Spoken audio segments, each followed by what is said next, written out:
خانہ کعبہ، چند حقائق جو آپ نہیں جانتے۔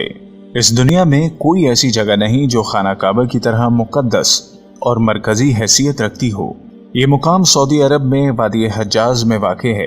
روزانہ ہزاروں افراد 24 گھنٹے خانہ کعبہ کا طواف کرتے ہیں۔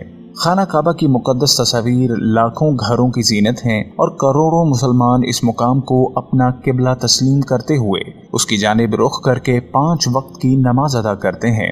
خانہ کعبہ مکعب کی شکل میں تعمیر ہونے کے ساتھ ساتھ تاریخ کے آئینے میں انتہائی خاص مقام کا حامل بھی ہے۔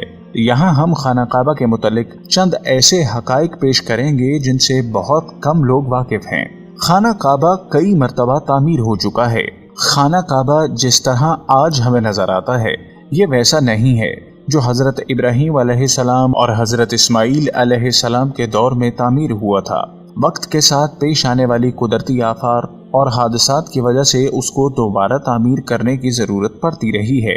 بے شک ہم سب جانتے ہیں کہ خانہ کعبہ کی دوبارہ تعمیر کا ایک بڑا حصہ نبی کریم صلی اللہ علیہ وسلم کی زندگی میں نبوت ملنے سے قبل ممکن ہو چکا تھا۔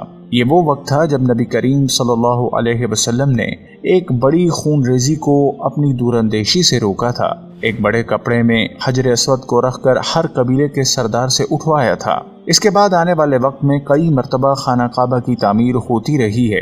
آخر میں خانہ کعبہ کی تفصیل سے آرائش 1996 میں ہوئی تھی، جس کے نتیجے میں بہت سارے پتھروں کو ہٹا دیا گیا تھا کے لیے اور ایک باہر جانے کے لیے استعمال ہوتا تھا۔ ایک زمانے تک خانہ کعبہ میں ایک کھڑکی ہوا کرتی تھی۔ خانہ کعبہ کی جو شکل آج موجود ہے اس میں صرف دروازہ ہے، کھڑکی نہیں ہے۔ خانہ کعبہ کے مختلف رنگ۔ ہم لوگوں نے خانہ کعبہ کو ہمیشہ کالے رنگ کی کسوہ اور سونے کے دھاگوں میں دیکھنے کی ایسی عادت ہو چکی ہے کہ ہم اس کو کسی اور رنگ میں تصور بھی نہیں کر سکتے۔ یہ روایت اباسد جن کے گھر کا رنگ کالا تھا کے دور سے چلی آ رہی ہے، لیکن اس سے قبل خانہ کعبہ مختلف رنگ کے غلاف سے ڈھکتا رہتا تھا۔ ان رنگوں میں ہرا، لال اور سفید رنگ شامل ہیں۔ خانہ کی چابیاں ایک خاندان کی تحویل میں ہیں۔ فتح مکہ کے وقت نبی کریم صلی اللہ علیہ وسلم کو خانہ کعبہ کی چابیاں دی گئی تھیں، لیکن بجائے اس کے کہ آپ صلی اللہ علیہ وسلم یہ چابیاں اپنے پاس رکھتے، آپ صلی اللہ علیہ وسلم نے یہ چابیاں بنی شائبہ خاندان کے عثمان بن طلحہ کو واپس کر دیں۔ اس وقت سے آج تک وہ ان چابیوں کے روایتی رکھوال ہیں اور نبی کریم صلی اللہ علیہ وسلم کے نادر الفاظ کی روشنی میں یہ چابیاں ہمیشہ ان کے پاس ہی محفوظ رہیں گی۔ اے بنی طلحہ، یہ چابیاں روز قیامت تک تیری تحویل میں رہیں گی، سوائے اس کے کہ زور زبردستی تجھ سے غیر اخلاقی طریقے سے چھین لی جائیں۔ پہلے خانہ کعبہ عوام کے لیے کھلا رہتا تھا۔ پہلے خانہ کعبہ ہفتے میں 2 مرتبہ عوام کے لیے کھلا ہوتا تھا اور کوئی بھی خانہ کعبہ کے اندر داخل ہو کر عبادت کر سکتا تھا، لیکن موجودہ زمانے میں زائرین کی تعداد زیادہ ہونے اور دوسری وجوہات کی بنا پر خانہ کعبہ کو اب سال میں صرف 2 مرتبہ کھولا جاتا ہے اور اس میں صرف اعلیٰ شخصیات اور خاص مہمان ہی داخل ہو سکتے ہیں۔ خانہ کعبہ کے آس پاس تیراکی کی جا سکتی تھی۔ خانہ کعبہ کے وادی کے نچلے حصے میں ہونے کی وجہ سے دیگر مسائل میں سے ایک مسئلہ یہ تھا کہ جب بارش ہوا کرتی تھی تو وادی میں سیلاب آ جاتا تھا۔ یہ مکہ جیسے شہر کے لیے کوئی انوکھی بات نہیں تھی، لیکن یہ بات دوسرے مسائل کی وجہ بنتی تھی۔ اس وقت یہاں سیلاب کی روک تھام اور نکاسی آب کا نظام موجود نہیں تھا۔ بارش کے آخری دنوں میں خانہ کعبہ پانی میں آدھا ڈوبا رہتا تھا۔ کیا اس وجہ سے طواف کعبہ رکا؟ ہرگز نہیں۔ مسلمانوں نے کعبہ کے ارد گرد تیراکی شروع کر دی تھی۔ تزئین و آرائش کروانے والے حکمرانوں کے نام کی تختی۔ کئی سال تک بہت لوگ اندازہ لگاتے رہے کہ خانہ کعبہ اندر سے کیسا نظر آتا ہے۔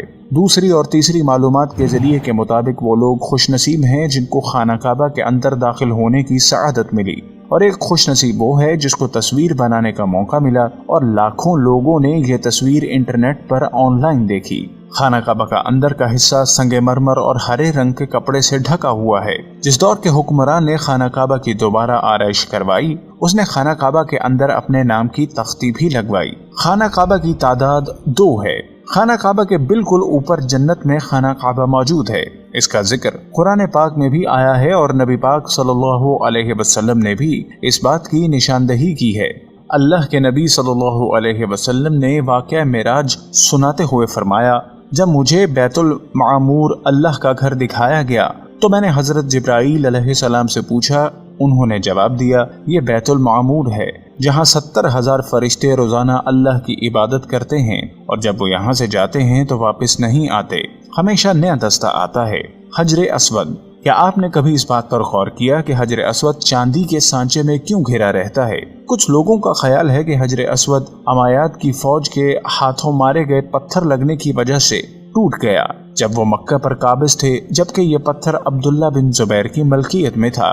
کچھ ذرائع کے مطابق حجر اسود بحرین سے تعلق رکھنے والے اسماعیلی گروپ کیمٹیشینز کے ہاتھوں ٹوٹ گیا تھا۔ ان لوگوں کا یہ خیال تھا کہ حج مبارک ایک توہین پرستی کا عمل ہے۔ اپنی بات کو سچ ثابت کرنے کے لیے ان لوگوں نے 10,000 حجاج کو مار کر ان کی باقیات کو آب زمزم کے کنویں میں پھینک دیا۔ یہ غیر انسانی عمل کافی نہیں ہے۔ یہ شیطان حجر اسود کو عرب کی مشرق میں لے گئے اور پھر عراق کے شہر قفا لے گئے، جہاں اس کے عوض تاوان وصول کیا۔ جب ان کو مجبور کیا گیا تھا وہ اس کو خلیفہ عباسد کو واپس کر دیں۔ جب اسے واپس کیا گیا تو یہ ٹکڑوں میں تھا اور اس کو یکجان کرنے کا صرف ایک ہی طریقہ سمجھ آیا تھا کہ اس کو چاندی کے سانچے میں رکھا جائے۔ کچھ تاریخ دانوں کے مطابق اس مقدس پتھر کے کچھ حصے آج بھی کہیں گم ہیں۔ خانہ کعبہ مکعب کی شکل کا نہیں۔ مکعب کی شکل سے مشہور خانہ کعبہ دراصل مستطیل کی شکل کا ہے۔ خانہ کعبہ کبھی بھی مکعب کی شکل کا نہیں تھا۔